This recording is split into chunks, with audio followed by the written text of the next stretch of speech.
Welcome to comment TV. నేను మీ రామారావు. ఈ మధ్య సోషల్ మీడియాలో మనకి స్వాతంత్రం ఎవరు తీసుకొచ్చారు? మహాత్మా గాంధీయా, జవహర్లాల్ నెహ్రూ, లేదు ఇంకొకరా, మరొకరా అన్న ఒక ప్రశ్న పదే పదే సోషల్ మీడియాలో కానీ, కొంతమంది మేధావులు కానీ, కొన్ని సంస్థలు కానీ, వాటి బ్యాక్గ్రౌండ్ ఉన్న వాళ్ళు కానీ ఈరోజు ప్రశ్నిస్తున్నారు. ఒక చిన్న ఎగ్జాంపుల్ మీకు చెప్తానండి. తెలంగాణ ఏర్పడింది కదా మన కళ్ళ ముందే 12 ఏళ్ల క్రితం. ఎలా ఏర్పడిందో భావితరాలకి మనం చెప్పాలంటే ఈరోజు ఎలా జరిగిందో మనకు తెలుసు. మన కళ్ళ ముందు మనం చూసాం.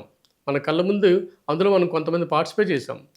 ఎవరు దాని ముందు కృషి చేశారు, ఎవరు ఏ మేరకు కృషి చేశారు, ఎంతమంది కృషి చేశారు, ప్రజలు ఎంతమంది సహకరించారు, ప్రజలు ఏ మేరకు వాళ్ళ ఆకాంక్ష నెరవేర్చుకున్నారు, దానికి ఎవరు నాయకులు, ఎవరు నాయకులు కాదు, ఎవరు ముందున్నారు, ఎవరు వెనుకున్నారు, ఎవరు రెండో వరుస ఉన్నారు, ఎవరు మూడో వరుస ఉన్నారు, ప్రపంచానికి తెలిసిన వాస్తవం అది కదండి. సో ఆ రోజు మహాత్మా గాంధీ స్వాతంత్రం తీసుకురావడంలో ఆయన ముందున్నారు అందరికంటే అన్న విషయాన్ని ఈరోజు మనం ప్రశ్నించడం కాదండి. ఆ రోజు జనాభా, ఆ రోజు ప్రజలు, అప్పుడు ఆయన వెంట పరిగెత్తే ప్రజలు, ఆయన వెంట తిరిగే ప్రజలు, ఆ రోజుల్లో ఆయన నువ్వు మహాత్ముడు అన్నారు. ఆయన ఇంకెవ్వరిని మహాత్ముడు అనలా, ఆయన ఒక్కడే మహాత్ముడు.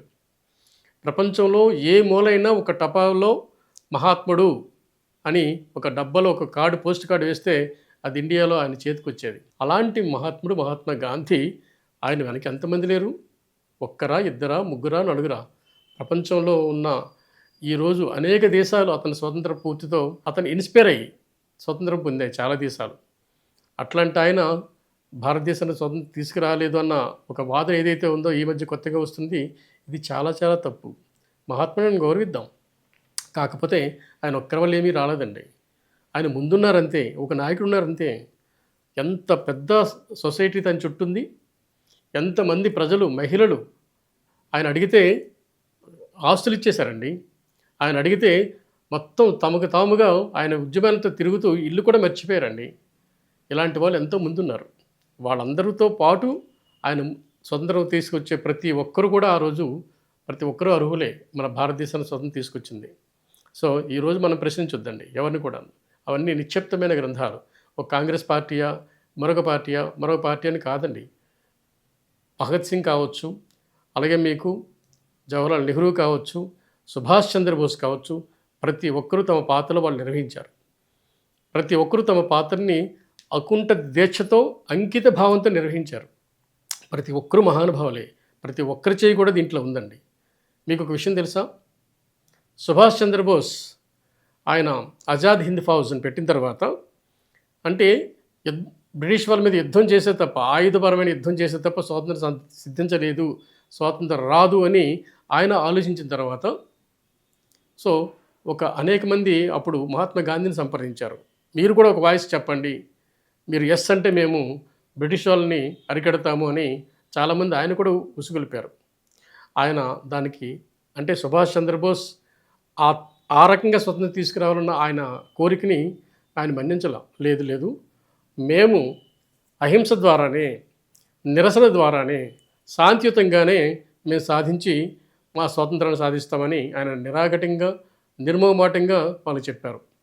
మీకు ఒక విషయం చెప్తాను. మీకు హిట్లర్ మహాత్మా గాంధీకి ఒక లెటర్ రాశారు. ఆయన,